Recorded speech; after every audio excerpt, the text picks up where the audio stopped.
Tuesday. Welcome to the show, number 884. My co-host Julia Vatican is in her usual place. I'm your host, Tom Eamon, and we've got a show for you today. Believe it or not, it is going to be a good one as we check in with the chat. The chat is ready to display messages. Greetings from the Gold Coast of Australia. Greg Phillips checking in. Alistair Murray. We've got two segments from Alistair, Julia, today. Oh, good. He's in Melbourne after a bit of a travel. He's a sojourn around Australia in the last few days. Alan Long, happy Tuesday from Lago Vista, Texas. Ed Worley is up in NorCal here near us. Chris Fury in Melbourne. Chris actually... normally outside of Boston, aren't you, Chris? Where are you today? Clayton Embley. Don't call me Emily. Greetings, Tom, Julia, and the Fozy. I'm ferrying a keel in the cold Kentucky rain and enjoying Sailing Illustrated. We're enjoying having you with us, Clayton. Thank you. Tier DeYoung in SoCal. Steve Adkins, hello from coastal Connecticut. Larry Kennedy from Long Island, the satellite office. He's normally in the FIDI, the financial district of New York City. He played with Birdie Fish. What's that mean, Birdie Fish? That is boat? Hi from Leamington, Christopher and Jane Gillingham, Miguel Martin Lopez, hola from the Porto Italia Yachts, Portugal. Aha. Welcome, Miguel, and Peter Taylor, greetings from New York City. And Julia, it is a never-ending madness here. Let's get right to the starting line for today's show, number 884. Happy Tuesday and happy AC38 Day, Julia. AC38 Day. Indeed. Bravo Zulu, John and Margarita Marshall. Rave, it should be, not race. Rave reviews from Friday's show number 883. We'll tell you about that. Fozy Focus from Sydney to London to New York and heading to Amsterdam. Going to be an interesting segment. John Emmett's Coaching Corner. Careful what you ask for, question mark. Mm-hmm. The Bravo Zulu featuring the A-Class Catamaran Worlds that wrapped up last weekend in Auckland. The Poles took the sweep of both the Classic and the Open divisions. AC38 Cup Day. We had a lot of AC news, breaking and otherwise, plus a few, Julia. Yes. Juicy. One hears. I'm ready. What's the plural of hears? One hearses? I don't think so. Hearsays. One hearses. SailGP, the introduction of the long-rumored athlete transfer framework, and frankly, a press release that it was a word salad that would have made Kamala Harris blush. Embarrassed. So I will have to delve into that further in future shows. Yeah. Speaking of word salads, Alistair Murray, his second awesome Aussie anecdote for today. It's actually the holdover from last Friday's show from Albert Park Lake in Melbourne. In the last leg, the Royal Ocean Racing Club had their gala over the weekend. We'll celebrate that, but also their superb video celebrating their 100 years of racing. Of course, day in history, Whiskey Tango Foxtrot, and much more. And our superb Fozy, as Ted Ryman checks in from Cape Town. Ted, thank you for your submissions to today's show. Pedro Foiling Sailor says it's a great day in Sydney. Sydney. Yes. Julia. Spell check. Yeah. Well, a spell check, you know. I mean, automatic spell check. And we are here in Studio B at the Beach Street Yacht Club in San Francisco's beautiful Marina District. Welcome to all of you. And thanks again to Margarita and John, who were our guests on Friday's show, talking about the America's Cup past, present, and future. And it's come in for a lot of comments. It has. Right? Before, during, and after the show, and particularly after the show. We're going to share the first major feedback we got, aside from all of you who watched the show and your comments during the show. But there is Italy's major financial publication. It's the Financial Times or the Wall Street Journal of Italy, and it's a combo back in the 70s, I guess, of Il Sole, the sun, 24 hours. So 24 hours, the sun, and that's the publication's name. And it is the Sun 24 Hours, I guess, is the proper way of putting it. It's the Italian financial newspaper of record owned by Confindustria. Yes. The Italian Employers Federation. Il Sole 24 is the leading financial daily in Italy. And Julia, I'll get your monitor up. Sorry, I don't have you on. I know. Now you'll be able to see it. There we are. And it's got a huge circulation, both printed and online. And I refer now to their website. And this article appeared today by our longtime friend Alexa DaGosta, Alex rather, not Alexa, Alex. And his headline, Naples Under Scrutiny, Environmental, Social, and Technological Challenges for the America's Cup. Subhead, From the Critical Issues of Bagnoli to the Lack of Infrastructure, the Obstacles to Overcome for the City Hosting the World's Oldest Sailing Competition. And that article, Julie, as you can see, is dated today, Yes. the 18th of November. Some of you have seen it.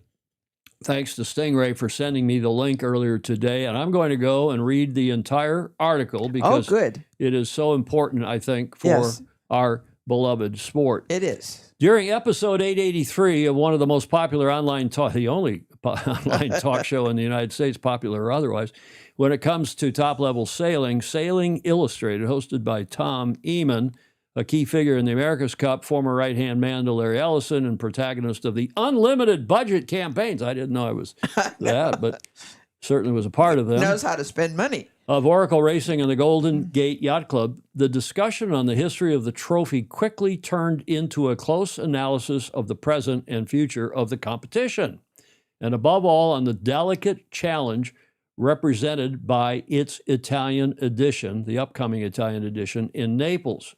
So Alex writes, the guests were Margarita Marshall, nee Bottini, and John Knox Marshall, a couple who have known the America's Cup for over 40 years from different and complementary perspectives. She, a reporter and photographer of the Italian campaign since the days of Azzurra and Il Moro di Venezia, has closely followed the birth and development of Luna Rossa and worked alongside Vincenzo Onorato on Mascalzone Latino during the Valencia Cup in 2007. Actually, I think she also was in Auckland helping them. John Marshall, an engineer and sailor of the highest level, 3 times winner of the Cup, once as a crew member and twice as technical manager, is a member of the America's Cup Hall of Fame, an institution that celebrates those who have contributed in an exceptional way to the history of the trophy. 2 voices that combine technical expertise, historical memory, and independent judgment. I pause there, Julie, to say this was written in Italian, obviously. I know. But the website has an AI translation. It's way better than Google Trans. Yeah. I think I And- told that to you when I read it. I said, wow, that was You great. did. And I Great called you and said, translation. hey, read this. It really is a superb translation. Yeah. Both members of the New York Yacht Club, the club that has held the cup, or did hold the cup for 132 years and forged its tradition, bring a far-reaching vision and credibility that is hard to match. It is also for this reason that we have started as a celebratory dialogue, that what started as a celebratory dialogue turned during episode 883 into an articulate and uncompromising examination of the forthcoming America's Cup in Naples, its criticalities, and the opportunities it could offer. Mhm. A dialogue that lit a beacon, the subhead. The first note is Bagnoli. Bottini defines it without hesitation, very differently from recent chronicles. Quote, the solution we will see in Naples will be temporary. Bagnoli is a seriously polluted area with an industrial past that requires huge works. It is a dream that has lasted 30 years, unquote. I guess her quote continues, a direct blow to the heart of the official narrative. The renderings do not erase the reality. Land that has not been completely reclaimed, building sites that are advancing slowly, infrastructure still to be built, or so Alex writes. Mhm. Another critical point, the marina, in bold, that is not there. Bottini recalls a simple but decisive fact for a competition of this level. Quote, the 2 historical yacht clubs, and these are fabulous yacht clubs, by the way, in Naples, are private, and those arriving with big boats do not stop in the city. They go to Capri or Sorrento or Procida, unquote. A truth known to those who sail, rarely spoken with such clarity in a public debate or Yes. discussion. Good point, Alex. On the social front, the analysis is no softer. Quote, in Bagnoli, there is already tension between residents and institutions. They fear being pushed out of their neighborhood to make way for the rich with their yachts. Not a detail, it is one, that's the unquote. Not a detail, it is one of the most delicate potential friction points of the whole project, Alex writes. The discussion soon widens to the Italian situation. Quote, in Italy, everything becomes political, Bottini observes, or quote continues, every day an article comes out, and every day a new controversy is born, unquote. A very high level of attention that amplifies every critical issue, Alex asserts. At this point, Eamon turns the conversation to the technical heart of the cup. John Marshall enters with a judgment that weighs more than an opinion. Quote, AC-75s are not yachts. They are space machines, unquote. The problem, he explains, is not the speed, but the loss of connection with sailing as athletes and the public understand it. Quote, you don't see the cruise. You don't see the human gesture. Everything is shielded, unquote, from Marshall. Bottini adds an illuminating detail. Quote, the protocol prevents the sailors from touching the sails. They press buttons. Everything is electronic, unquote. It is the synthesis of a transformation that moves the cup from the sporting sphere, to the technological one. Engineer Marshall insists on a crucial point, despite the fact that he himself was the creator of major innovations in his campaigns with Dennis Conner. Quote, there is a huge disconnect between what the cup produces and what sailors want. We no longer tell the sea, we tell engineering. I think we no longer are telling the story of the sea, but we're telling the story of engineering, the translation. The most sensitive part comes when it comes to governance. Margherita Bottini says it without metaphor. Quote, the cup was not won, but sold at auction. That's the first time somebody said that out loud. Indeed. In Italy, we regret it. It was a mistake, unquote. John Marshall elaborates, quote, the clubs no longer want to be custodians of the deed of gift. To defend it would cost millions. In fact, the cup is on the global market, unquote. Harsh words, especially since they come from someone who knows the America's Cup tradition and NYYC history truly from the inside. And Naples, question mark? Eamon asks whether the city is up to the challenge. Ms. Marshall replies with poise. Quote, Italians, when needed, can work miracles. Naples can offer something unique. But a lot more work is needed than is being said now, unquote. Marshall agrees, quote, the cup works when the foundations are solid. Logistics, ports, security, nothing can be improvised, unquote. The result is a complex picture, international enthusiasm, enormous potential, but also technical, social, and structural criticalities that require clear and quick decisions. He concludes, a rigorous assessment made all the more weighty by the fact, to pronounce it, are two people who do not just comment on the America's Cup. They have lived it, built it, and partly defined it. The two guests thus demonstrated that to really understand the America's Cup, a very difficult and articulated event, you have to listen to those who do not talk about it to promote it, but to protect what the cup has always been, a sporting and cultural heritage that cannot afford any gray areas. That's a great article. It is a great article, isn't it? Alex D'Agosta from Italia, from writing in Il Sole 24 ore. How do you say that in Italian, Julia? I don't know. Now, there's been so much comment, so many questions, so many positive comments about what John said. I have taken, in particular, one quote, one soundbite, well, from the two of them that lasts about 5 minutes out of that video from Friday, and I'm going to run it for you now. You know, I have a lot of friends, maybe not quite as old as I am, but long-standing members of the sport, participants, and spectators. And they're pretty much uniformly disappointed with the present platform and with the increasing disregard for the fact that the deed of gift actually is an irrevocable trust instrument from a man who's dead. So the push to commercialize in the sense of making this something that yacht owners can invest in and make money on is entirely different sort of commercialism from going out and getting sponsors to help a campaign. Well to said. me, the great failing of the Cup right now, and I don't have an answer or any answers, is that the yacht clubs no longer want to take responsibility as trustees. So you have clubs like Royal Perth, like San Diego, like New York Yacht Club, who did very, very good jobs protecting the tradition, protecting the ethics of the Cup, and put on stellar regattas. Now, the event itself is being sold, auctioned, as Margarita would say, around the world.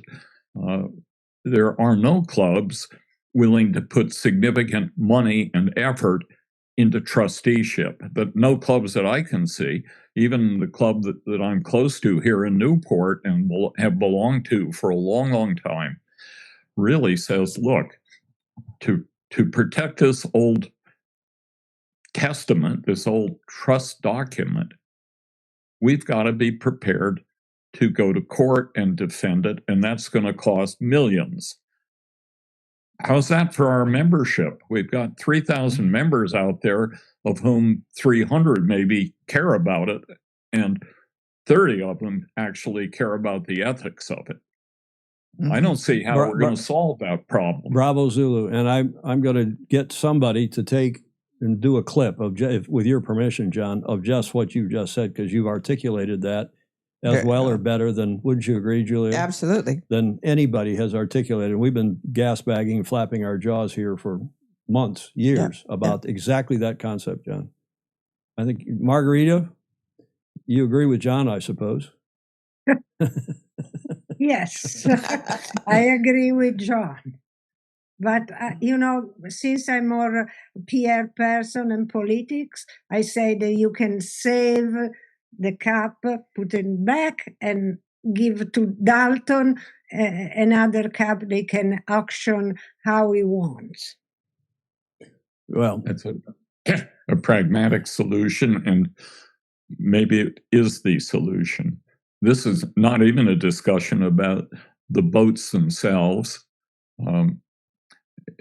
I make a comment on that the America's Cup, a great strength of the America's Cup for a long, long time, is that the boats have been representative of a top level of international sailing. That goes back to the schooners of the 1870s, to the so-called big boats, ultimately Reliance, because in England they were designing and building boats of same dimensions, same capabilities.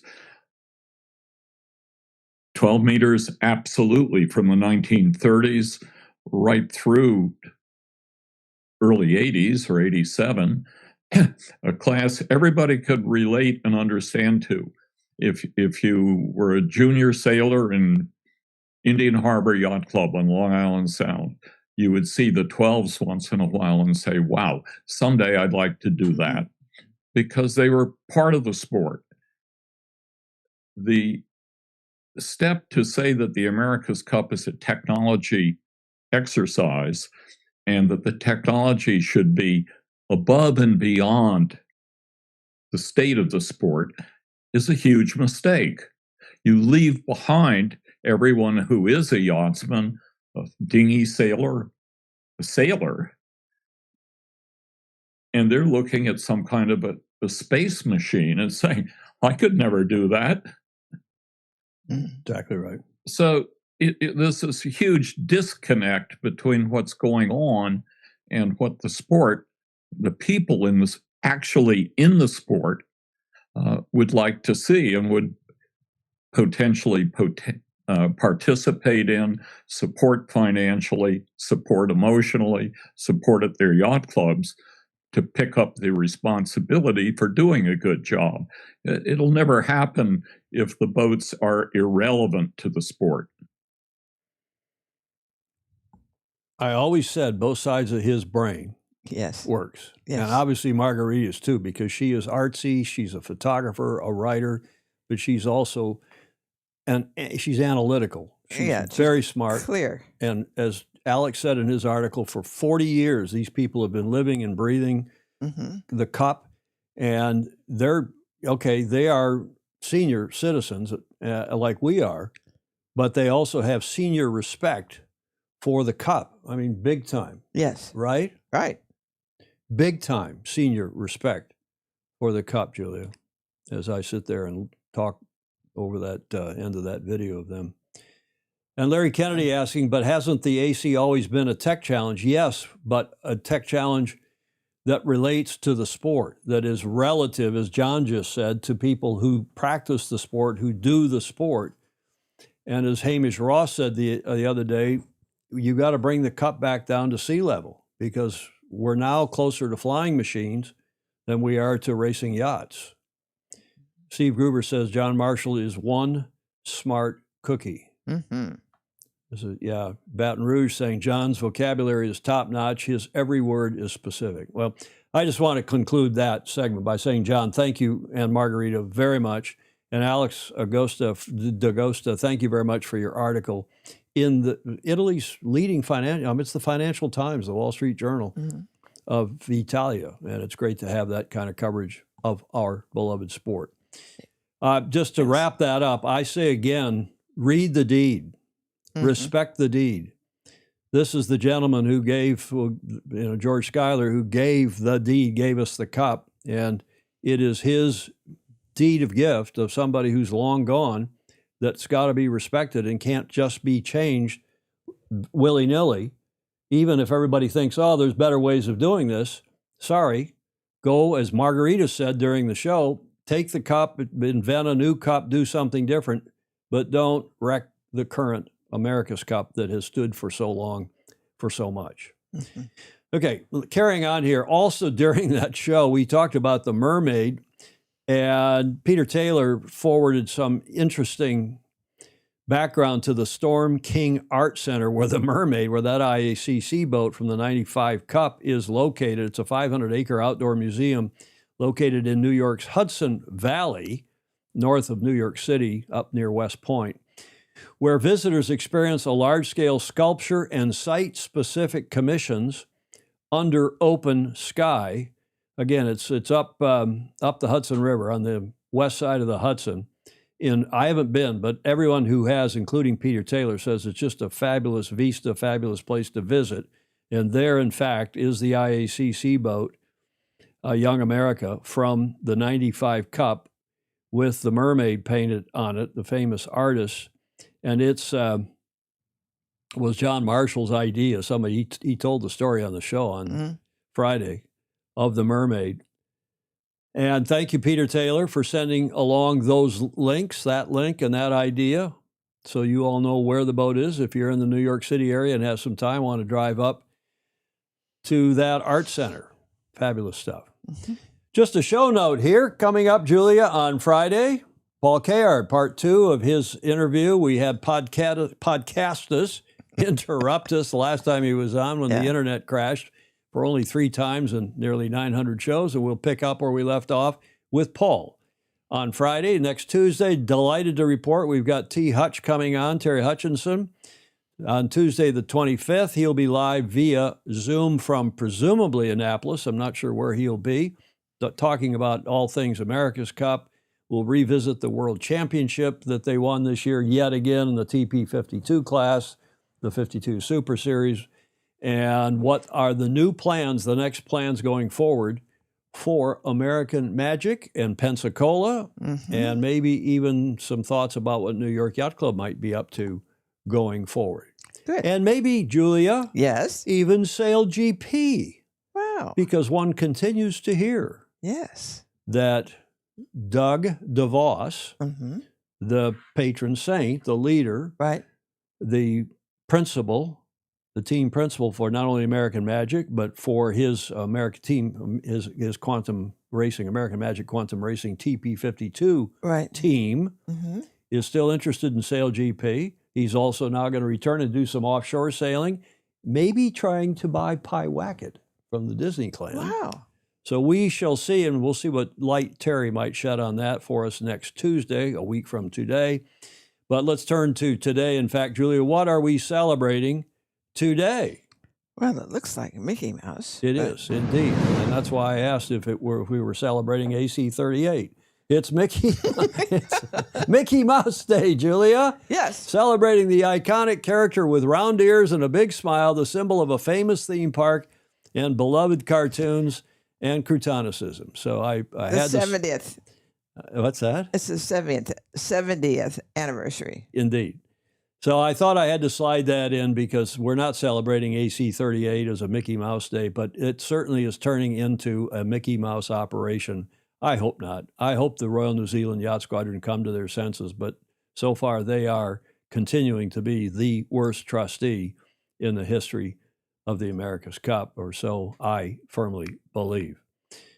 Okay, I'll go back to the comments quickly. John Emmett, Larry Kennedy, Peter Reschenberg down in Australia. My personal opinion is that the AC needed to simplify the boats, limit support team numbers, make the event more accessible and affordable to compete, and work within the bounds of the deed of gift. Competition will be up in numbers, interest, viewership, and dollars will follow. I think many people, Peter, agree with you. The premiere of Steamboat Willie. You know what Steamboat Willie was, Julia? Yeah, that was the precursor of Mickey Mouse. Exactly right. You weren't around then. Oh, yes, I was. a 6-foot rat, Clayton Embley said. Clayton Embley. Okay. Pressing forward here, we opening up with one of the favorite things I like to do in the show is the Fozy Focus. Foxtrot, because we have so many interesting people around the world. We like to celebrate them and their participation in our beloved sport, their leadership of our beloved sport.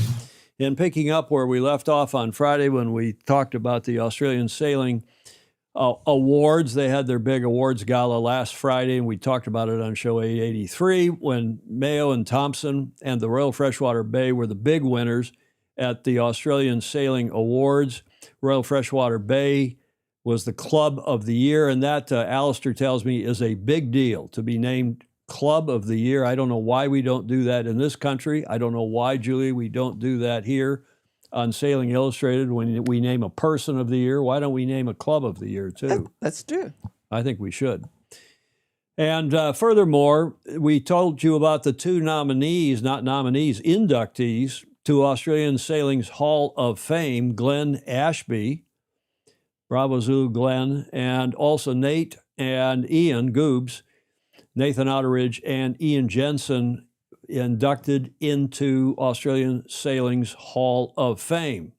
Now, thanks to Alistair, we have some more background on all of that and some foreground for that matter, some photos and some more insight into last Friday's Australian Sailing Awards Gala, the huge turnout in Sydney. And here is Alistair's report. I've missed the past two shows because I've been busy and travelling and doing stuff. I must say I did enjoy the marshals on your most recent show.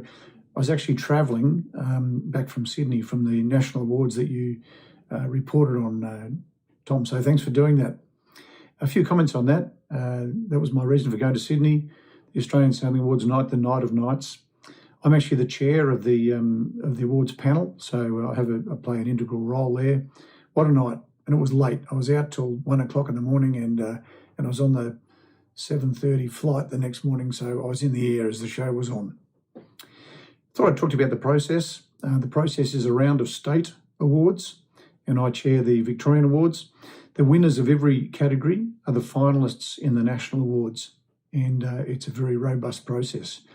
We want integrity and we want worthy winners. That's most important. I know there's been some questions asked about some of the sailing awards from other world bodies, and some conjecture about whether people have been truly worthy and whether they've got the right people. In Australia, the Australian Sailing Board reserves the right to additional nominations if we feel the states have overlooked anyone. So, in other words, the states put up the nominations, and it's a very good process. But at the end, the board looks at it and goes, "Well, hang on a minute, we didn't consider so and so," and they can add later nominations. Doesn't affect the voting, but it does enable them to make sure we've got everybody covered. And our final question is, it's a very Australian thing, but I don't know if you have it in America, but we call it the pub test.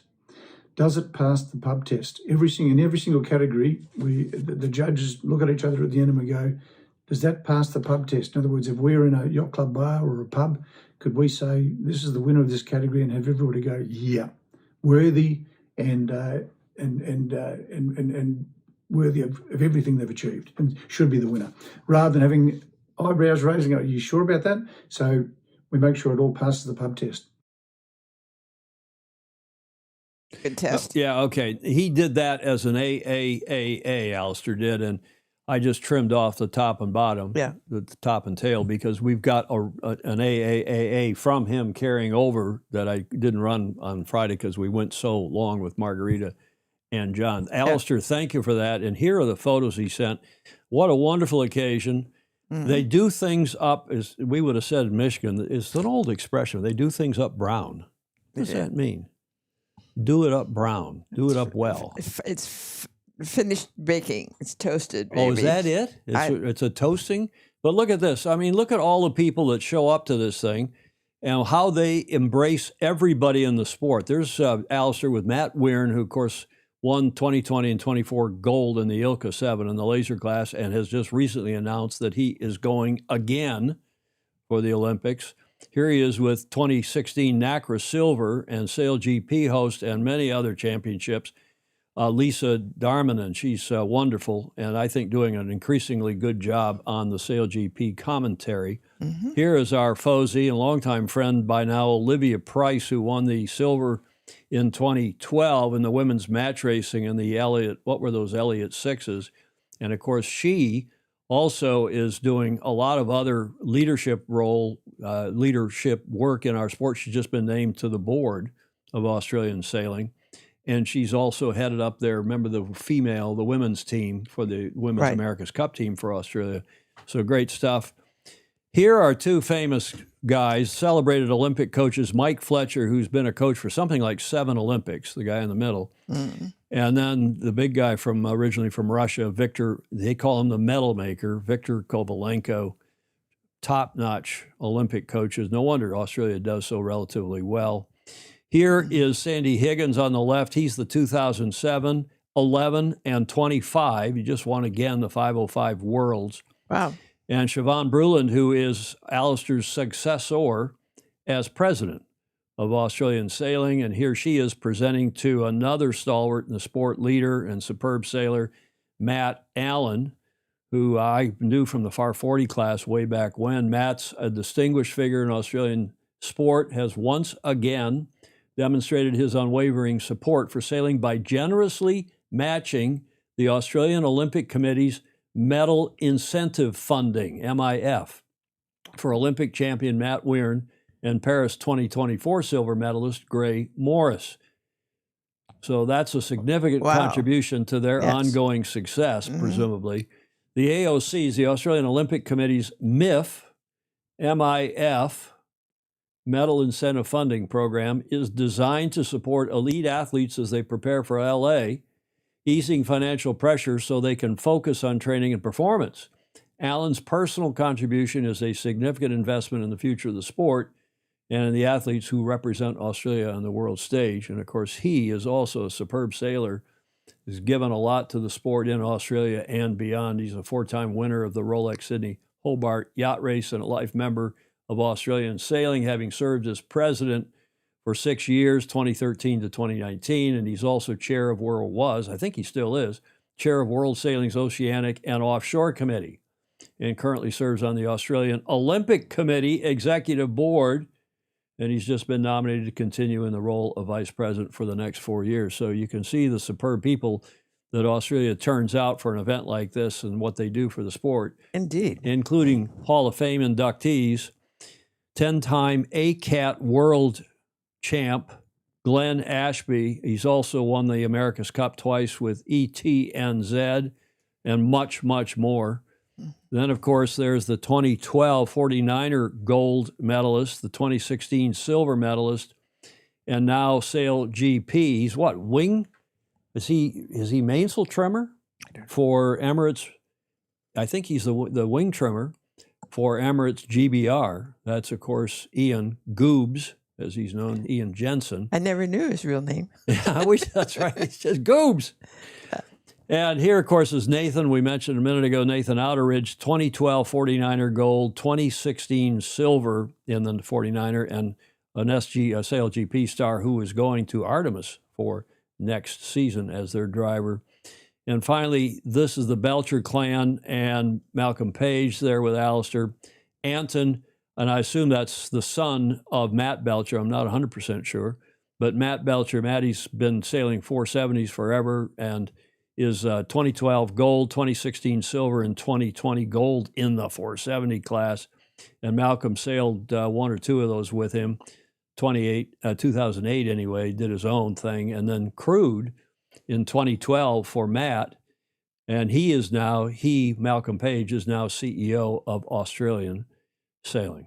Great stuff. Congratulations to all the Aussies and on your gala night and for getting such a fine collection of people, sailors, yacht racing sailors of considerable esteem, and also contributors to our beloved sport. Yeah, Jensen is going to Artemis next year for Sail GP, we believe, as well. The president has a lovely smile, Gordon Smith says. Yes. I met Matt and his wife, Gordon says, when they raced in Copenhagen and Skagen, northern Denmark. Yeah, nice guy. I remember him, as I said, from the Far 40, when I used to chair the jury for the Far 40 Worlds. Now let's hop over to London because the RORC had their gala awards dinner last weekend, and it was a black tie affair. They get gussied up. Here is our own Mr. Dr. Andrew McIrvin in the middle. He said, there's the thorn between two roses. And that, of course, is the RORC's first female Commodore Deborah Fish on the left with Andrew, and then their Admiral, Janet Grosvenor, for whom I have a warm spot in my heart because Janet was the executive secretary or the managing, I don't know what she was, of the RORC for years when we were going over for the meetings for the IYRU and RORC meetings. And then we'd end up over at the Rourke. It's at the end of St. James Place, late on usually Wednesday night, sometimes Thursday, with the Kings and with the other, the sing-along people. And they all knew there was going to be a party. And she always produced a guitar, had one. And guess who she gave it to? Well, she had one there for whoever could play it. Gary Mull used to play too, and as did I, of course. Nice stuff, Julia. Great stuff at the RORC. And there now is Chris Otterowski on the left, our longtime Fozy. Yes. And a woman I don't know, but she's from Michigan, Nina Beebe, who sails for years, a dozen or more years with Andrew on his boat. So Chris Otterowski was also at that dinner. And here he is, another picture of our super Fozy. And doesn't he look more like Winston Churchill than Winston Churchill? Serious. I know. He says he thinks he looks more like John Candy, but the actor. But I think he looks like Sir Winston Churchill has arisen. Commodore Chris Otterowski, past Commodore of Seattle Yacht Club, member of New York Yacht Club, and past president of the Cruising Club of America. He was there to present the Cruising Club's award, and he wrote to me and said, "Hi, Tom. Yeah, the RORC Awards banquet was splendid. Sir Robin Knox Johnson gave an amazing speech. Great hardware was meted out and lots of excited ocean racers having fun. So great to experience." And we presented a trophy from the race in Scotland in 1843 to the Rourke, that is the CCA did, which is awarded to the boat that has sailed the most miles in Rourke races for the season. The winner for 2025 was Hopsa Hamburg, a Judel Vrolik, a JV52, which sailed 1,852 miles this season. Wow. And he sent some photos of some of the winners and so on, including a photo of Sir Robin talking, giving apparently a delight, as he does. He's a fantastic public speaker, those of you who've seen him. And look at all the silver Wow. that was handed out in London last weekend at the Rourke Awards Gala. Bravo, Zulu. So from London, we hop over to New York this morning, Julia. There's another one of our Fozy, our Super Fozy and Vice Commodore of New York Yacht Club, who, if she continues to play her cards right, will be Commodore on the 11th of December, the first female Commodore of New York. And Claire is headed to Amsterdam. She boarded, she's aboard her Delta Airlines flight there this morning at JFK. Yacht Racing Forum at Metstrade, presented by Amala Yacht Club, the leading annual conference for the business of sailing and yacht racing. And in some ways, this is an outgrowth of the Yacht Racing Forum that Alistair Murray started back in his time as when he was chairman, president, CEO, whatever he was, of Ronstadt. He's been all those things. And that has grown out into a big deal. And it's always now held in Amsterdam concurrently with the METS show, the Marine Equipment Trade Show, that's been going on there for years in the big Amsterdam Convention Center. And look at the list of speakers, including Claire. David Graham, Russell Coutts, right on down the list. Bernard Schopfer, who's our longtime friend, Swiss PR, superb Swiss PR guy who's helped me with America's Cup things in the past. And he is the organizer of the conference. Jeremy Wilton is going to be there speaking. James Pleasance, another Fozy, Bruno Dubois, Newt Frostott, Dawn Riley, Claire Harrington. Right, and Richard Brecius, who's the CEO of the Ocean Race. So it's quite a list, Julia. Wow. Claire is headed there this weekend, I guess it is. Maybe it's Thursday, Friday. I can't remember the exact dates. But bravo, Zulu, to all involved. Bernard Schopfer for organizing it, and Claire Harrington for being invited to speak, along with Dawn Riley and many others. Okay, John Emmett is up next with his coaching corner. Super Fozy John Emmett from Great Britain. And we've been talking somewhat in the chat. We have a thread, as you know, of the Super Fozy that you monitor, Julia, and sometimes contribute to. And we were talking about Olympic classes and the fireball class and how many of us, as Fozy, have sailed fireballs in one time or another, and the late, great Bob Fisher and yada, yada. Yeah. And then we were thinking about how many 470s there are that sail at the club level anymore, even though it's still an Olympic class. Yeah.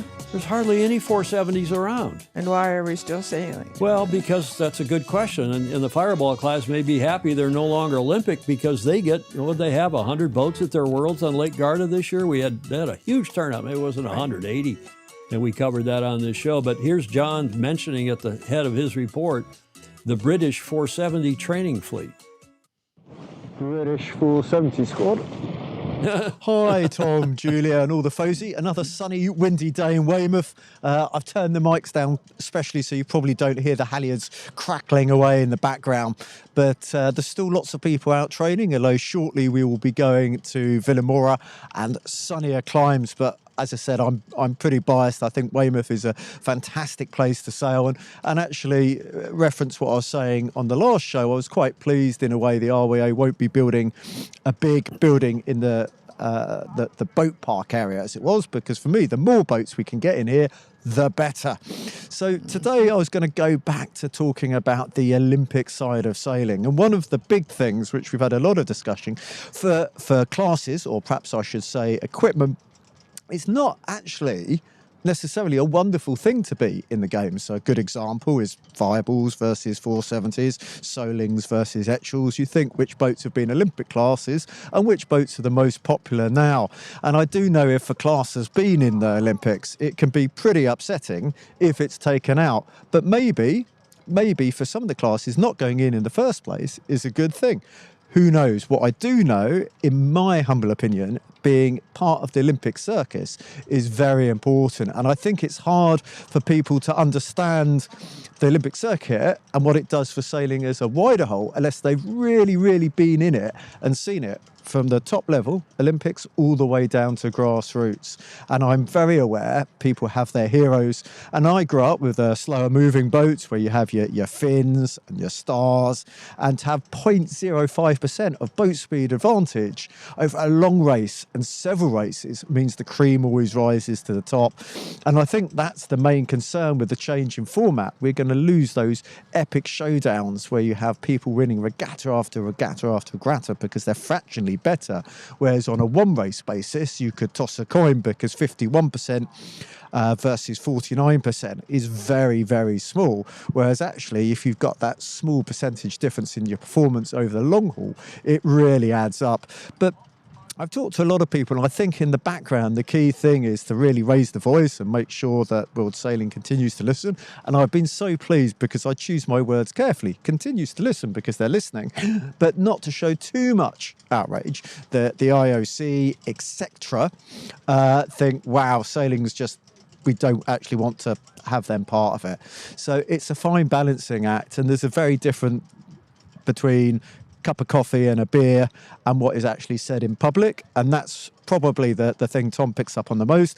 I really feel we need to be as positive as we can in public, but of course we need to be pragmatic. But yeah, equipment and the racing format is a huge topic at the moment, and I think something we're going to cover an awful lot of. But for the moment, I think we're very lucky to have sailing in the Olympics, and you know what I also hope is going to happen. So I'm going to leave it there.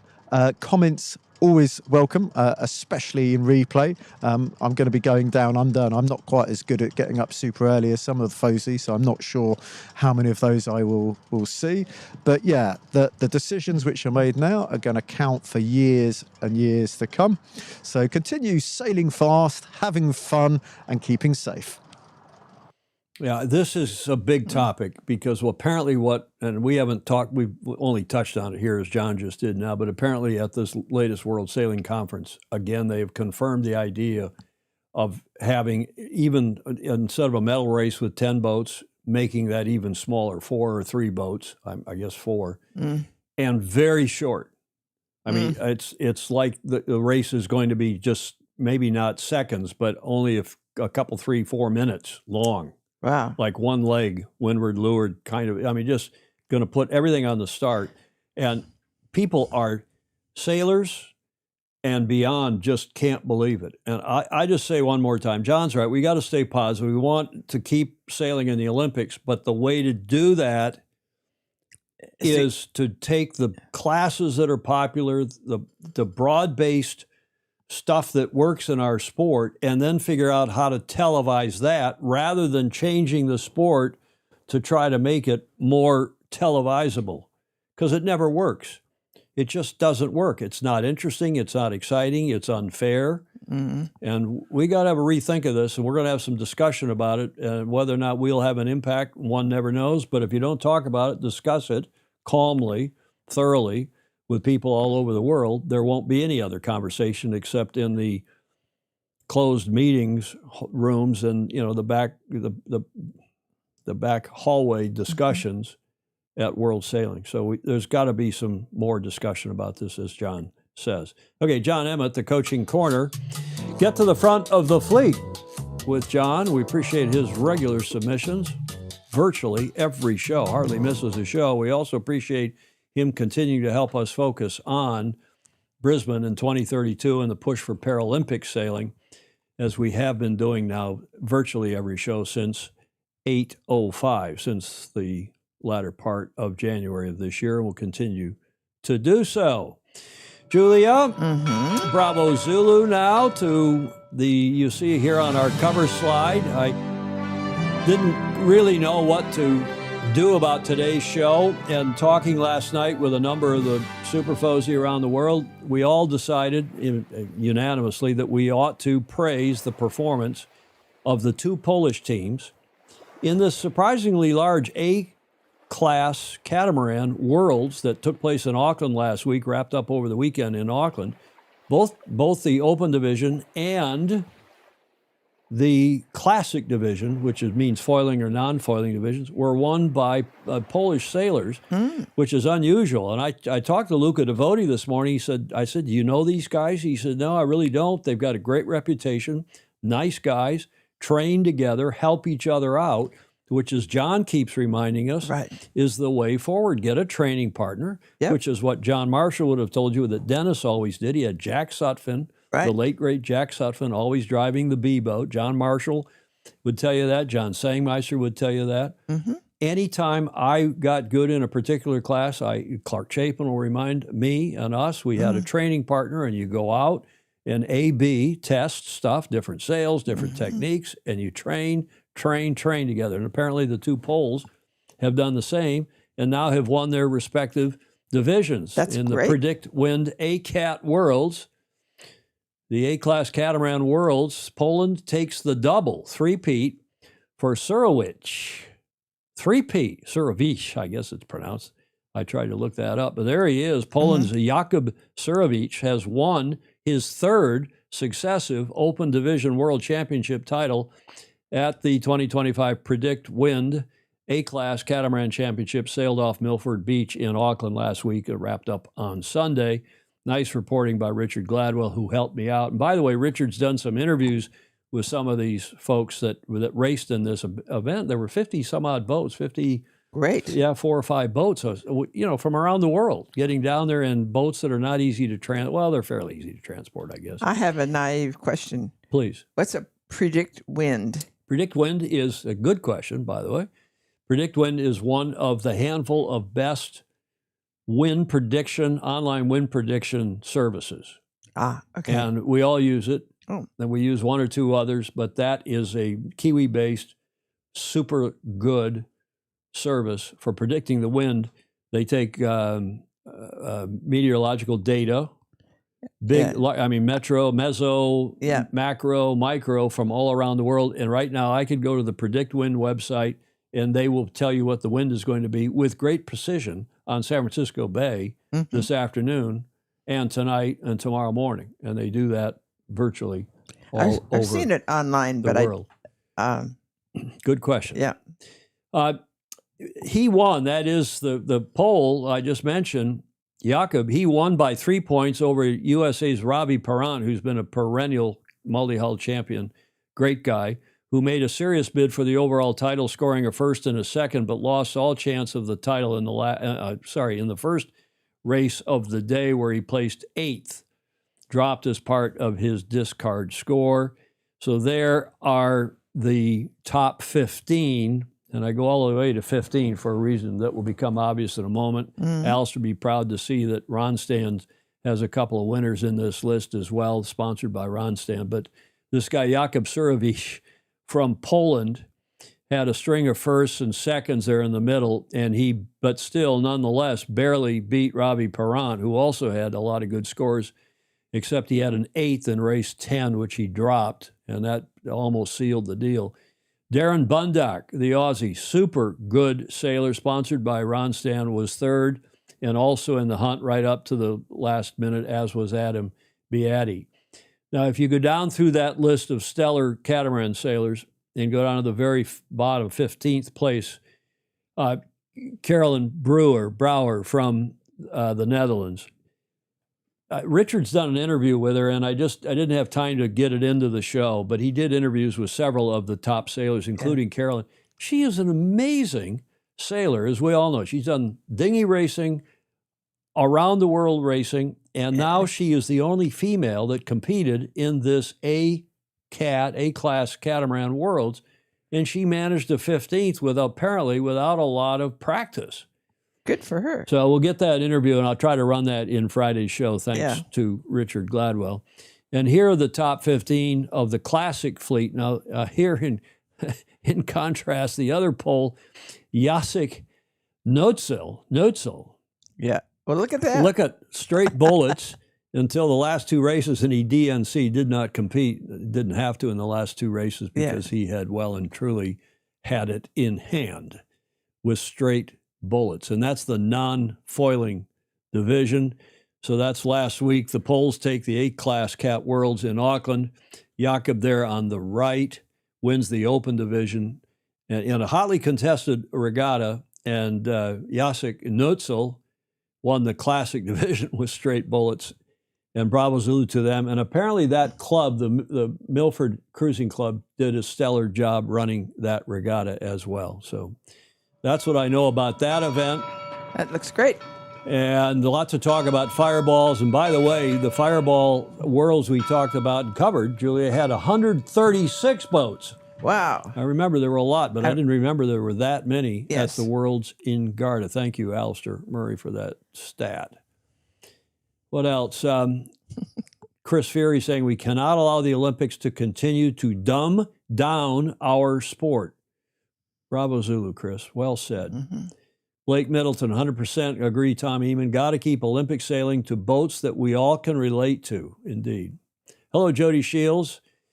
Getting up a little late down there. Jody's got I don't think he broke his ankle, Julia, but he rolled his ankle or sprained it badly, and he's been on the couch with his ankle up, and it's getting better. I talked to him last night. Got a good project going. Jody's now agreed. Oh, so good. I've got Gladwell, Yeah. Magnus, Yeah. the Magnificent, Jody, Yep. and we're working on one more, a European, for a project that you all are going to like a lot here on the show. I believe. Or as maybe yet a third show each week. We shall see. America's Cup, shall we get to that, Julia? We have some juicy Yes. one here's. All ready for it. America's Cup 38 Cup Date brought to you by Julia Badekin and everybody else who just loves the Cup, loves talking about the Cup, like John Emmett and Blake Middleton. Are we going to talk about the Cup some more? Yes, we are, because a lot of people like to hear about it as well. So this was the big news yesterday, and that's why you probably saw that I had posted a picture of Ian Walker on my Facebook page a couple days ago, because I was asked not to reveal the news, but I did post a picture of Ian because, as we've been telling you about this guy, Peter Dubens, who is the entrepreneur, the venture capitalist who owns North Sails, Quantum, Oh, yes. and a bunch of other yachting-related businesses, Doyle, Sails, Southern Spars. Peter Dubens has taken over Athena Racing. And he has brought in, it was announced yesterday formally, that Peter has brought in the superb sailor, Ian Walker, as CEO of Athena Racing. And we I think, broke the news. It wasn't exactly a big secret. A lot of you in the UK knew this, but Peter Dubens, who's got a lot of money and is highly respected and is a superb yachtsman, is also, I'm told by Mr. Dr. Andrew McIrvin, that he's now Peter Dubens is on the IMA, the International Maxi Association board. Oh, good. But he runs Oakley Capital Group, and Magnus wrote this morning in his Rule 69 blog, he said, speak to anyone around the UK yachting scene, and one thing is ubiquitous. Nobody has a bad word to say about Peter Dubens. Literally no one. Go broader and speak with senior employees at North Sails, and they will all say the same. Peter has single-handedly brought order, process, logic, and commercialism to the world's favorite sailmaker. In fact, in over 10 years, he's taken an already strong brand into the stratosphere and made it the undisputed gold standard of yachting, but he's done it quietly whilst hiring the very, very best of the sailing world, understanding that having the likes of King Kenny Reed, they didn't say that he Magnus calls him King Ken, Kenny Reed as president and Tom Whidden as CEO are feathers in a mighty cap. So the news today that not only is Dubens leading the British consortium for Naples 2027, but that he has appointed Ian Walker as CEO. He's moved him over from North Sails because that's where he was working. It's very much a challenge with all the hallmarks of how Dubens has built his wildly successful private equity and fund management business.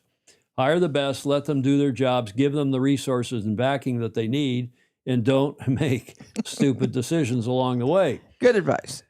Genuinely, I, Magnus Wheatley, am more excited about this iteration of the British team than I have ever been before. This is one that could well win it, which everybody says every time, but nonetheless, this is one that could well win it, and I think Magnus is right, and that's a lofty statement to make after 174 years of hurt. Mm-hmm. Now, here is some more about Ian. So those of you who know him well, some of you will know of him certainly. Ian Walker was the 1996 silver medalist in the star class and also the 2000 star silver medalist. Mm-hmm. And when Great Britain launched its, according to Wikipedia, its first bid for the America's Cup after 14 years of waiting, after the 87, 92. When was the Britain's last cup before 2000? I'll have to go back and look at that. Well, what was 14 years before 2000? It was 86, 87. They did have a British team down there. That's right. Walker in Fremantle. Walker was named as the skipper for 2000. Then in 2007, the America's Cup, he joined fellow Olympic medalist Ian Percy, another Brit, who sailed for Plus 39, which was the team run by our Super Fozy, Luca Devoti. Aha. His America's Cup commitments were combined with the highly successful TP52 campaign as skipper of Patches, owned by Eamon Connolly. And that is just the start of his pedigree. He also participated in 3 Volvo Ocean races. In the 08-09 edition, he was 5th. In 11-12, he was 5th. And then he won handily the 2014-15 edition of the Volvo Ocean race. Mm-hmm. Magnus went on to say this about that. It's great news for Britain's America's Cup ambition. You seriously couldn't ask for more, and there's a genuine excitement building. Speaking at the announcement, Ian said, quote, "It's an exciting moment to return to the America's Cup with a British challenge that has the continuity of the last 3 campaigns alongside the recent creation of the America's Cup partnership." Who wrote that for him? That was a big part of my decision to take this on because I believe in what the ACP is trying to achieve, creating a sustainable, viable commercial business model for the competition. Okay. I've also worked with several members of the team previously, which gives me real confidence in what we are building, what we're building together. He went on to say, quote, I'll start that again. He went on to say, quote, "The Cup has evolved enormously since I was last involved." Yes, 07 was the last involvement. "In terms of the boats, the technology, and even the balance between sailors and designers." Interesting comment. But at its core, the quote continues, "But at its core, it remains unchanged. It's about managing your resources, getting the best out of your people, and making every second count in a race against time. And the clock is ticking." Yes. Magnus the Magnificent, writing on his Rule 69 blog, I guess that was yesterday, not today. I can't remember now. So that's the first bit of big Cup news. Came out yesterday. We knew it. A lot of you have known that it was coming over the last few days at least. And we shall see whether his superb sailing skills will now translate into superb management skills as the CEO of Athena Racing. I've seen good sailors do well leading Cup teams when they were engineers and had an engineering background, like Russell Coutts, Mm-hmm. when both sides of their brains worked, and we'll see if Ian's does. I don't know. Some other breaking news. Today it was announced that Phil Robertson and Gianna Germani are joining Red Bull Italy, the Sail GP team. And you say, well, why is this America's Cup related? Well, we're about to tell you, Julia, Yes. because it's the silly season for both the America's Cup and Sail GP as people start to move around from team to team getting recruited. And if they're going to Sail GP, we assume that that means Ruggero Tita Mm-hmm. is going back to Luna Rossa, leaving the Jimmy Spithill's Red Bull America. I better start over. Yeah. Leaving Jimmy Spithill's Red Bull Sail GP team. Mm-hmm. So that, I think, makes sense. We know that, of course, already there as a potential, if not the number one, the A skipper, the A helmsman will be Peter Burling. So it looks like there is the move and solidifying Luna Rosa's back end of the boat, or this, not literally the back end, but the helming positions Right. on that boat for AC-38. Pete, let me back that up. That went a little fast. Pete and Ruggiero. Mhm. Now you'll say, well, what's going to happen with Pete and his Sail GPT? Chat GPT, his Sail GP team. I can't talk today, Julia. That's all right. Will Pete continue to skipper Sail GP New Zealand? That's a good question. And probably only he and Max Serena and a few others know if that's the case or not. We shall see. Because as you know, they are among the top 3 teams going into this final event, not this weekend, but next weekend in Abu Dhabi. And it begs the question of what is going to happen with Dylan Fletcher, who's on top as helmsman of Emirates GBR. He, of course, was with American Magic last time. And will he go back with the Brits? Will he go with somebody else? Time, Julia, will Wow. tell. I know. And maybe some of you on here already know that. Then we go to Julia's favorite boy, Mhm. Diego Botín, who's skipper of Sail GP Spain. Where is he headed? Because he's in 4th place on that leaderboard for Sail GP. Certainly a star to be recruited, but there's no Spanish team coming into the Cup.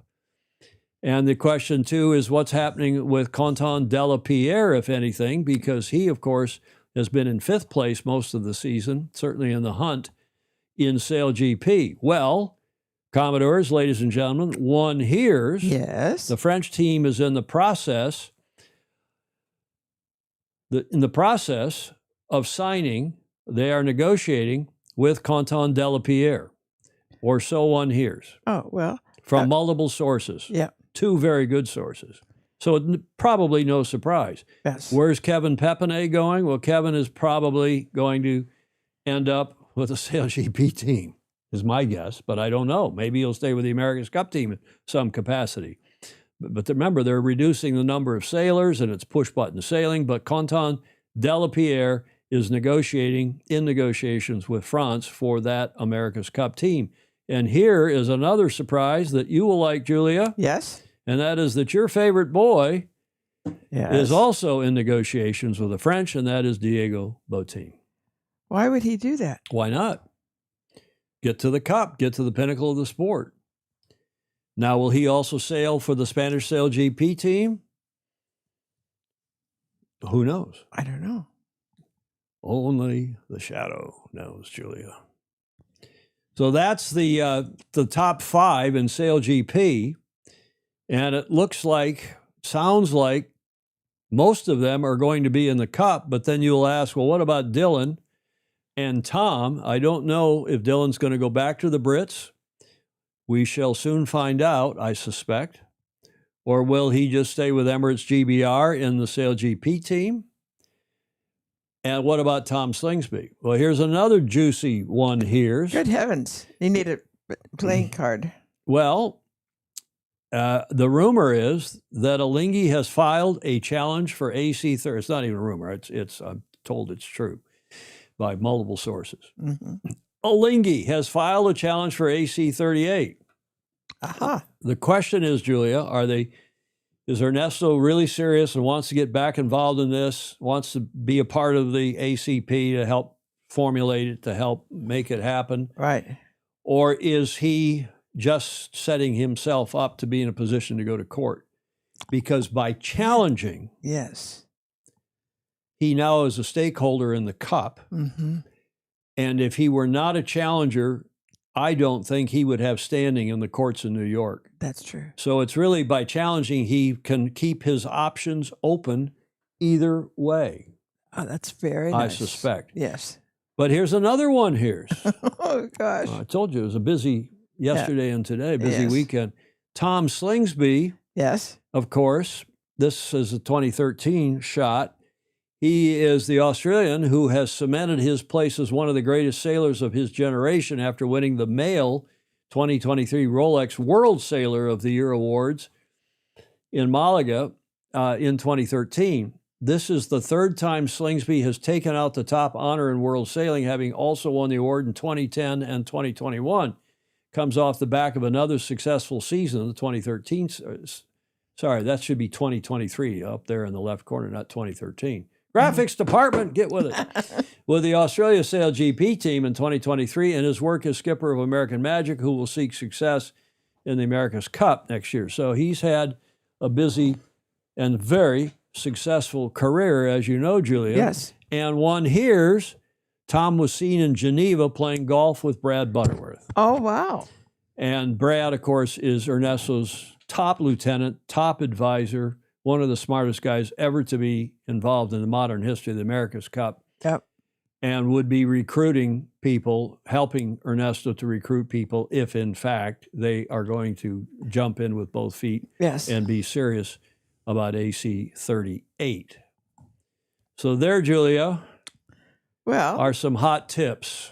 You heard it here on Sailing Illustrated. yes. Glenn Ashby has won 6 million. Yeah, he's won a lot of world titles. Note, Ron Stan beat 2 Harkin boats, Alistair Murray says. Yeah, that was up earlier. Yes. And of course, Carolyn Brower is married. Thank you, Alistair Murray, is married to Darren Bundock. And I think they live up at Lake Macquarie. I think they live up near Jody at Wanji Wanji. Mhm. Jody's on here.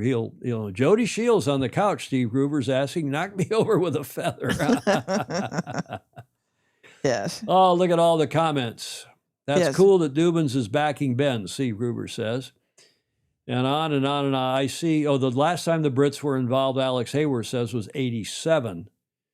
So 97, 07, that's quite a while. Yes. I see no reason to believe that Athena is better prepared or resourced than ETNZ or Luna Rosa, Gordon Smith says. Yeah, that's interesting. Lily has raced that Volvo. Late greetings from Cape Verde. Yar Vahe's in Cape Verde, Julia. Wow. Steve Gruber's agreeing with me. Who wrote that stuff for Ian? Well, probably Magnus the Magnificent. We'll have to do one of these on the way across to the Windies. Okay, well, that's good. I hope you're going to have a safe trip to the Caribbean, Vahe.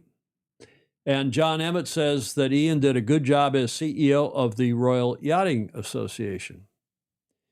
Are there anyone here's info about the status of Ben in obtaining the AC-75 and the engineering info from Sir Jim? I don't. I'm still working on that, and we'll have more for you hopefully on Friday.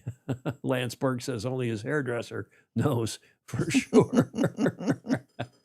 Yeah, why are none of these guys smiling in those photos? Fritz Mueller's asking. In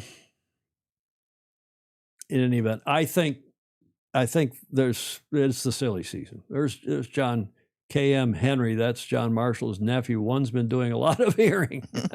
Yes. And Fritz Mueller is right. More credit to Sail GP. Yeah, indeed. Jody was wrestling a bull shark and fell off his bar stool. Ben Nichols. Hello, Ben. It's all building in Melbourne at the moment. It's an exciting new season beginning. Well, it's your summertime and it's dark and gray up here mostly in San Francisco. But I think we're going to see Doug DeVos and T. Hutch in Sail GP. They're going to take the time away from the America's Cup, and maybe they'll do it again sooner than later. We'll see. Yes. And they're going to, one way or another, they're going to end up with a team in Sail GP. I hear Russell does not want to Russell does not want to have, as I've said here on the show before, does not want to have more than one team per country, especially when he's got other countries vying Right. for teams. Right. And there are only X many slots, and it looks like no more slots available. One also hears that Mike Buckley and his co-owners, remember Mike's the CEO and also an owner of that team, they're trying to sell the team, but they're asking an exorbitant price. And so far, I'm hearing that Doug DeVos is saying, no way, we're not going to do that. And at some point, no doubt they're going to make some money, whatever they paid for that franchise for the American Sail GP team. They're going to get more than what they paid for sooner or later from somebody. And I suspect it may be sooner, and it may be Doug DeVos. That's not a one hears, that's just speculation on my part. Okay, Julia, let's go now to SailGP because it is the silly season, and they have now introduced, I think wisely, a new what they're calling athlete transfer framework, as we see in so many other sports, to support the next wave of competition. Well, really what it does is regularize the movement of players, the buying and selling, and the free agency of players between teams. So there's a little regulation now of the marketplace, or so SailGP put out this morning in a press release, excerpts from which I shall now read. SailGP has announced the introduction of the first athlete transfer framework set to take effect ahead of the Global Racing Championships 2026 season. It's in effect now. As a result of the fierce competition between teams for the services of top athletes in the sport, the system is designed to professionalize and formalize the registration, transfer, and loan processes for athletes competing across the Global Racing Championship. The news marks a step change, a big change in supporting fair competition amongst teams, the development of athlete pathways, and facilitating greater transparency within the league. This is why I said it starts to sound, Julia, like a Kamala Harris word salad. I'm going to say, And what it is it? continues. Registration. Only registered athletes may compete. So now anybody that wants to sail in SailGP has to register with the league, with the registration and transfer window remaining open throughout the season. Transfers, permanent moves require agreement from both teams and the athlete, So a team letting an athlete go has to approve it as well. And they have to be registered with SailGP. That is the transfers as well as the athletes. Loans. Teams can only have 2 loaner athletes on the roster at any one time. Emergency rules. Emergency registrations or loans may occur, as you would expect. That's an exception. And approval and fees. All transfers and loans require a disclosed fee agreed between teams and the league. They're going to regularize, they're going to regulate the transfer. And apparently this new policy was endorsed by competing SailGP teams ahead of it. They don't have much choice, do they, if they want to stay sailing in the league? The system provides a clear structure for how athletes enter and move within the Rolex SailGP Championship. Teams can manage their rosters efficiently from one season to the next, while permanent transfers and temporary loans will now be subject to review, requiring agreement from both teams and the athlete involved, as if that it wasn't happening. I was going to say, well, welcome to silly season. As if that wasn't happening before. Okay, now, Dogzilla Monster says DeVos has his eye on a European team and a deal with SailGP to set up a practice racing facility in Pensacola. Okay, How does he know that? Well, he's a very clever guy. That Stingray up in Seattle. I know. He is. He's probably advising their new communist mayor up there. Oops, did I say that? Shame on you. Well, no, we don't do political things here on this show. But man, That's their right. mayor is a crouton, almost as maybe worse than the crouton in New York City that's been elected. Taking a page from the NCAA, which is our collegiate athletic association here in the States. Notebook, I see. Our NIL payments, next name, image, and likeness. Yeah. Well, we shall see, Clark. That's an interesting point. What other comments here? Anybody else? Team USA must be concerned about losing athletes to the America's Cup. Well, remember, there's a couple of guys on that team already that were with American Magic. So, Stingray, with all due respect, I'd be surprised if Mr. DeVos, well, he's looking for a team. He could end up with a European team, but he could also end up with the American SailGP team. Don't be surprised if that happens. Okay, Julia, what's happening? What did happen on this day? Actually, yesterday. I didn't like any of the stuff that was on today on the 18th of November, so I usually go back a day or ahead a day to see what is interesting. And I found something on the 17th of November, rather. What happened yesterday in history in 1970. Fairly recent. And here's your first clue. Julia, you must have known him. Jim. Jim who? And now you're in trouble. I know. He's past Commodore. No, it looks like a lot of people. He has a very friendly, nice face, but no cigar, Julia. His name is Douglas Engelbart. No, I don't know him. He lived from 1925 to 2013. Mm-hmm. Engelbart, that's why I thought you might know him, No. worked at the Stanford Research Institute, SRI, during a transformative period in technology. His research contributed to many of the foundational concepts of modern computing, including hypertext, networked computers, and the GUI, the graphical user interface. This suite of innovations facilitated a new level of collaboration and interaction between humans and computers, and between my brain and lips. A computer scientist, Fog Machine says, yes. Yes, Blake Middleton's got other things in the Vietnam War. No, we're not going to get into all the wars right now. Who is this guy, Julia? Here's another clue.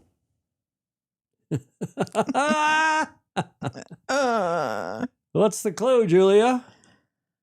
Gordon Smith says, it's a mouse. Invented the mouse? Did he invent the mouse? He invented the first mouse. Yeah. Well done, Julia. A computer scientist at your school at SRI, Stanford Research Institute, who invented the first mouse. The computer mouse was invented by Douglas Engelbart in the 1960s while working at the Stanford Research Institute, SRI.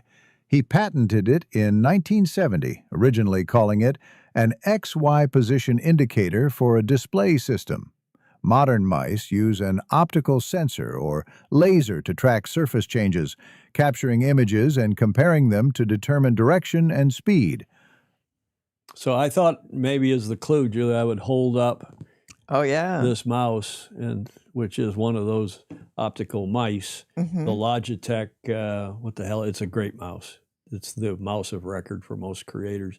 So he invented the mouse and he got his patent. Okay, Tom, that was well done, Gordon. First computer mouse. Didn't I say that, Gordon? Gordon he's just had his knee replaced, I think. He must be on meds. He must need some. Okay, Gordon. Well done, Gordon. We'll give you some applause, too. Give him some applause. Yeah. Congratulate him. And Fog Machine says, that isn't SRA. That's the Margaret Jacks Hall at Stanford. My office was on the third floor. The Fosi are impossible, Julia. SRI is a separate institute, a research institute. I didn't put that picture in the video. That was a video that I found online because I knew you would think poorly of me if I didn't have a video. Okay. Ed Worley says the Xerox Corp developed the GUI software, the GUI, the graphical user interface software, and was sold to Apple, to Steve Jobs. Yes, indeed. Well, okay, we're getting off into the weeds now, but in 1970, Stanford Research Institute scientist Douglas Engelbart receives the first patent for the computer mouse yesterday in history, Julia, the 17th of November, 1970. Okay? We'll push on here, and we'll maybe do another Bravo Zulu. And this to our good friend, Alistair Murray, for his second AAAA in this show, both of which were, as you'll see, are terrific. And have a look.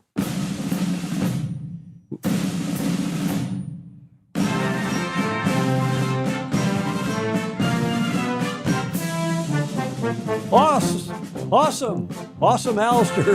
We're going to call him Awesome Alistair's Aussie Anecdote. Here it is. Yeah. G'day, Tom, Julia, and all the Fosi. This is Alistair with AAAA, Alistair's Awesome Aussie Anecdote. I just thought I'd check in with you from Albert Park Lake. Beautiful Albert Park Lake. It's close to sunset here in Melbourne. If I pan around here, you can see the city and city buildings of Melbourne. It's a wonderful location here. It might be known to you, in fact, I'm sure it will be for those Formula One fans. This is the scene or the site of the Formula One Grand Prix, the Australian Grand Prix. And I do note too that our home hero, our hometown hero, Piastri, has seemingly fallen from an impregnable position in the championship table to probably being long odds, which is a bit of a shame for us Melbourneites because we had our hopes pinned on him. Anyway, this has made me reflect being down here. I'm down here with my granddaughter, and you can probably hear all the kids in the background. See those boats in the background? My granddaughter's out on one of those now. And it made me reflect on how I got into sailing. When I was 8 years old, I joined the Cubs in the scouting movement. When I was 10 years old, my family moved to Williamstown, which is a seaside suburb of Melbourne, and Dad joined me up to the Sea Scouts, which I absolutely fell in love with. Just simply playing on boats, playing in the water, learning to splice, maintain boats, just hanging around and learning the skills. From then on, Dad bought a family dinghy, and then I progressed on through dinghy ranks and went on to be sailing lots of different things, and then ended up in the sailing industry, which was the best damn thing that could possibly happen to me. Anyway, I'll just do a pan around for you. This is beautiful Albert Park Lake with not much of a breeze on, but if I pan around and you have a look at the facilities here, immediately behind me, over my shoulder there, that's the Australian Sailing Office in Victoria. Yachting Victoria, which is a division of Australian Sailing. And if I pan around, we've got a cafe and actually 2 yacht clubs, Albert Park Yacht Club and Albert Park Sailing Club, that are both down here on Albert Park Lake. It's a fabulous spot, a great place to play on the water, particularly safe for kids because it's inland waters, it's flat, and like you see tonight, it's often not a lot of wind here. Anyway, I'm having a ball down here just being a granddad, and I thought I'd check in with a Fosey and an AAAA, so I'll check out. Cheers, bye. Is that nice or what? Oh, it's wonderful. And you know that lake? Have you ever seen the lake? No, not knowingly. I've been to a lot of Formula One Grands Prix. Of course, as you know, I used to work in F1. Right. And the first one I went to was in March.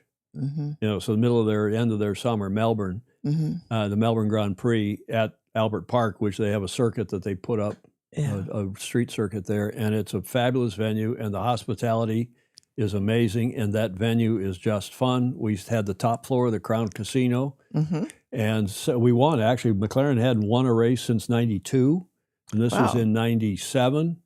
And the first one I go to is their sponsor rep, and we went on. Of course, I had nothing to do with it, but it wasn't Mika Hakkinen. It was our favorite Scott driver. See if anybody can remember who that was. Yeah, I don't know. From Scotland, who was our driver, and it was one of the few races that he ever won, Mhm. driving for West McLaren Mercedes at that '97 Grand Prix at Albert Park. But Grandpa is having a great time, and look at these several photos he sent. Just the kids. You Yes. wonder why Australia does so well. Yes. And in a beautiful venue, in a fabulous country, and everybody lives near the water. Why would you live inland? Most everybody lives. Right. And the kids learn to sail, they learn to swim. And same in New Zealand. And you wonder why these two nations have such great yachting, sailing heritage. Mhm. Fog Machine got it. David Coulthard. Well done, Fog Machine. Gordon Smith, you got it too. Well done, Gordon. Give him a cheer. Cheer him up because he's in pain. He's on a lot of drugs. He said just having had his knee replaced today. Oh, well. I think I saw on a thread somewhere. Yeah. We'll send out Send out big hugs to Gordon. big hugs to him. Yes. But look at here he is with his granddaughter, That's wonderful. proud grandpapa Mm-hmm. with his AAAA. Alistair's awesome Aussie anecdote for today. And I have a bit of an announcement at the end of the show today, Julia, Yes. apropos grandkids. Oh, yes. Oh, yes. Look at your smile. Thank you, Alistair. Thank you. 2 reports from Alistair today. That gets us to the last leg. And we told you earlier about the RORC's gala, and they produced a video for their gala for their season. It's their 100th year of racing, the Royal Ocean Racing Club, 1925 to 2025. And here is that video.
The comments went Yeah. from nice video Hmm. to great video. Nice seeing Lily. We saw Yes, yeah. both of you lit right up, Julie, as Yeah. soon as you saw Lily in there, and I looked over at you.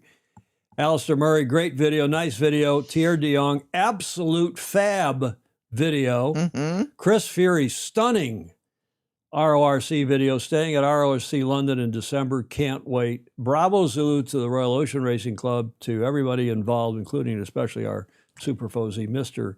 Dr. Yes. Andrew I was McIrvin, who you thinking- saw him in that as well. Absolutely. How proud he must be for bringing a lot of that And, about. And Ed Worley, I think he's tracker over on, isn't he tracker? Yeah, Ed Worley's, inspiring video, makes you want to jump on a yacht and go sailing. It certainly does. What a fabulous sport Yes. we have. Fabulous sport.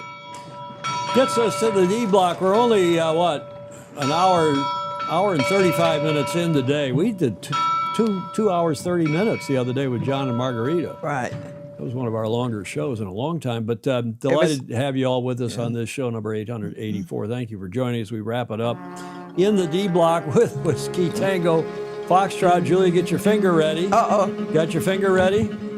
First one is clean. Several of you sent this to me. Thank you very much. I'm just saying, when I was crew, before he was captain, I guess, we had to swab the decks by hand. Oh, yeah.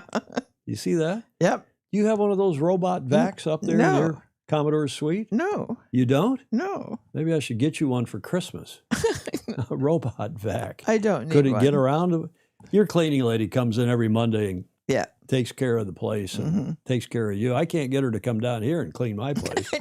She doesn't want any part of it. And mine's pretty tidy, you know. It's not too Compared bad. to mine, it's a breeze. She's something else. Yeah. Julia, this next one. I sent that to the Super Fozy this morning and Oh, yeah. asked if they had any comment. That came from Ryman. And is Qingtao, is that a Chinese beer or a Japanese beer? I can't remember. I think it's Chinese, I but think- I'm not sure. I think it is. Yeah. They'll know in the Fozy. Ryman sent that, and he sent the comment. Ted said, quote, cool beer jacket for the drinking show with a sailing problem. And I asked the gang Yes. whether that would be a legal weight jacket, if you could wear that on your Ilka, on your Laser, or another class that allows you to wear weight up to, what, 10 kilos, 10 kilograms. And you could have some beer in it, and then when the race is over, you don't have to pop open a beer can. You could just, for me, I could put some sparkling water in it and some Right. low salt, some low sodium V8 juice, So boring. and I'd be so happy. I'd be so happy.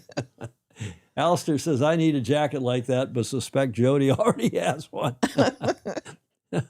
Yes. Looks like he Oh, wet do the it. bed. Chinese beer made under the Beer Heizgebot. What's that mean? Some German. What's Beer Heizgebot? Julia? Fog machine telling us. Lance Burke telling us. Chinese beer. Okay, it is Chinese. That's what That may be the word for the precise things you have to have in a real beer. That's Heights. that dates back to like the 1400s. Yeah, or something, 1300s, Right? yeah. 1300s. Mm.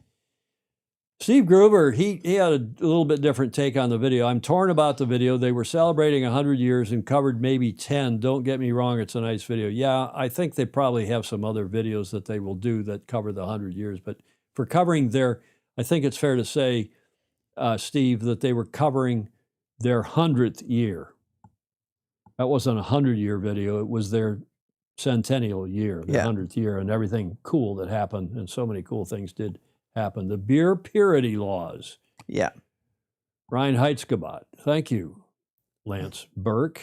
Thank you, Ted Ryman. Now, Julia, Yes. get your finger wag ready. Uh-oh. Ryman also sent this one, but since we celebrate women on this show, I thought we should. It's true that I didn't make you as smart as a woman, so here's a little something to do your thinking for you.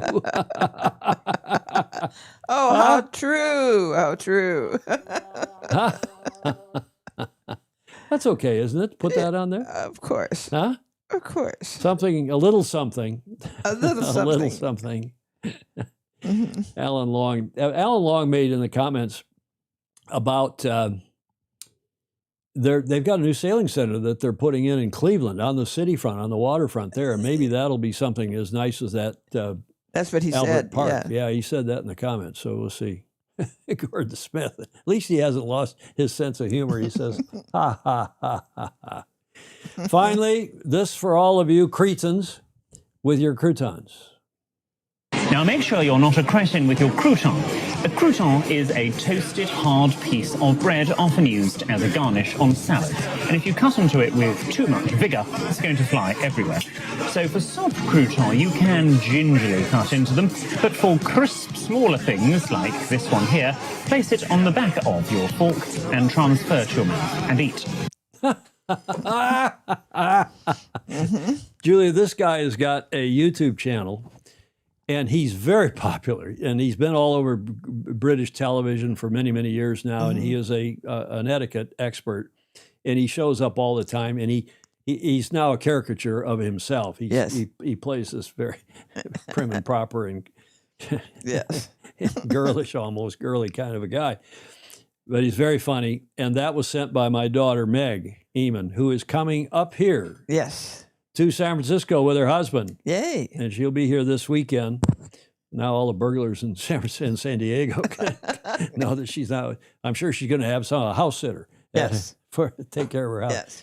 She's coming up here to celebrate my birthday, which is next week, but also to celebrate her pregnancy. Yes. Our daughter, Meg, is pregnant. And Leslie and I are, needless to say, very, very pleased. We have held off for the requisite number of weeks. I think she's now 3 months in. So we've held off telling everybody, and this will be my first, as far as I'm aware, grandchild. And Meg's coming up here, and Julia will have a little bit of a dinner here at the Beach Street Yacht Club, and a few friends over from St. Francis probably, and sing a few songs. Great. And Meg Eamon, don't be a cretin. I call it cretin. Don't be a cretin with your crouton. Mazel tov, Bannerow says. Yes. Okay, and finally, we always wrap up with our friend who's on here today. He's missed a few shows, Blake Middleton, up in the land of 10,000 lakes in Minnesota. Who I've missed him. We have missed him. Hi, Blake. All the smartest people sail, which gets us to the finish line, Julia. And you like to say? Yes. You do us and everybody else a favor by and following and sharing. Indeed. And comments, as we always say, are welcome in replay. Most of you watch in replay, but increasingly more and more people are watching live, as John Emmett and others say. It's more fun. It's fun to watch it live because you can comment, you can chat, we can make fun of you, you can make fun of us, and we can have some laughs. Yes. Alistair Murray, congrats to Meg and husband. We're expecting our second. Youngest daughter, Eleanor, Expecting the 17th of March. Yeah, Meg's I think in May. Mhm. We've missed you, Blake. So that's the word here. And if I haven't been as responsive to emails, we got a lot of stuff going on, to say nothing of all these cool guests coming up here on the show. Thank you to all of you who do support us via Patreon or otherwise, because that keeps us on the air. And I moved camera 4 around here. I had camera 4 someplace, Julie. I can't find it. But there it is. So we can have our studio be here at the Beach Street Yacht Club, keep the software and the hardware running. And we sincerely do appreciate those of you who contribute a little bit via patreon.com/join Yes. /Sailing Illustrated. Thank you very much for your support. Thank you to everybody who gave us audio, video, and images for today's show, including this long list of people. Julia, any final thoughts? Oh, there are lots of things to think about from this show. Yes. Yes. Okay, I'm not to put you on the spot. Think about it. We'll cover them on Friday when we will have K-Art on for part 2 of his podcast when he was our guest a couple weeks ago. He will join us, and we're going to get into it about the future of the sport, the future of the America's Cup. That's about where we got cut off, and he was telling the story about being on the plane with somebody from the ski industry or the ski ski world, Right. saying you guys have lost your heart and soul in the sport. We in the ski business have tried to modernize with all the stuff that they now do in the Olympics and so on.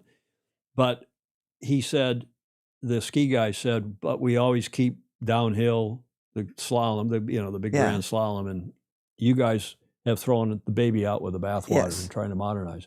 And I know a lot of you agree with that. Blake, thank you for your support every month, and everybody else who does. Also, next Tuesday, a week today, we have Terry Hutchinson coming on. And I suspect both of these next 2 shows will be very interesting, as were Margarita and John Yes. last Friday. Yes, they were terrific. Ted Ryman, what a great show once again. Thanks. Thanks to all of you. Without you, we wouldn't have a show. And also, finally, Oh, yes. on the 29th and 30th, not this weekend, but the following weekend, we will be covering the Abu Dhabi Grand Finale of Sail GP. We've looked at the times. I've talked with Jody. Jody has agreed to do commentary. We're going to do some kind of a probably private on, I don't think I'll do it on, Facebook and YouTube. I think I'll do a private on Zoom watch party. And that's the plan, to do a watch party on, I'm not sure both Saturday and Sunday or just Sunday, but we're working that out with Jody and a couple others. And we shall see you for these next. Have any hints about the time? Yeah. It's right now, it's 2:45 here. And in the UAE, it's 2:45 in the morning. They're 12 hours ahead of us. Okay. And I think the racing's again in the afternoon, 3 o'clock-ish. 3 to 4:30. If I checked that with Jody last night when we were talking. So that for us is going to be 3 to 4:45 in the morning, or 4. I was still waking up at 4 from the last time. So it'll be the middle of our night. But Yes. the good news is, for everybody in Europe, it's a good time, and actually for people in Australia and New Zealand, it's late in their evening. So for everybody except us, it's going to be pretty okay. But I can get up and have a coffee and come in here and push a few buttons. So we'll make that happen. Thank you, Chris Ferry. And thank you, everybody else. We hope you have a great rest of your week. See you Friday. In the meantime, sail fast, sail safe, and have fun. Ciao for now.